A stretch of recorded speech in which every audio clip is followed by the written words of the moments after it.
कोणतं आहे? आनंदवाडी, तालुका आनंदवाडी. श्रीगोंदा, जिल्हा अहमदनगर, आजनूरच्या शेजारी. आजूबाजूच्या हो. शेजारी. किती आहे कांदा क्षेत्र? 2 एकर. 2 एकर आहे. आणि कांदा किती दिवसात झालाय? आता लागवड केली 5-6 दिवस झालं आणि 1 एकराची आता 8 दिवसांनी लागवड करायची. करायची. म्हणलं आताच घेऊन हे जाऊ. लागवड केल्या 15 दिवसांनी औषध मारलं तरी चालतं. रान हो. ओलवून. हा, पंप रान किती लिटरचा आहे? 20 लिटरचा पंप आहे. हे फ्युझिलाइट इव्हेन्स होय. हे 30 मिली घ्यायचंय. एका पंपाला 20 लिटरच्या ओके, पंपाला. हा. आणि हे फ्युझिलाइट 47 मिली घ्यायचं.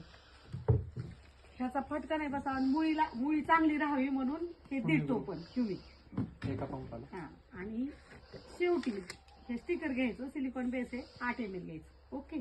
ओके. आणि औषध हे जास्त होत आहे असं घाबरायचं नाही, कारण हे इथं कंपनीचं प्रमाण लिहिलेलं आहे. 400 मिली आपण एकराला देऊ शकतो, प्रति एकरी. जे कंपनीचंच प्रमाण आहे. कारण इथं फोकस कर, हे कंपनीचं प्रमाण. टेन्शन घ्यायचं नाही की औषध जास्त होतंय का, मॅडमने जास्त तर नाही दिलं. हे प्रति एकरी. प्रति एकर आपण जे 400 देतो ना, ते. त्याप्रमाणे.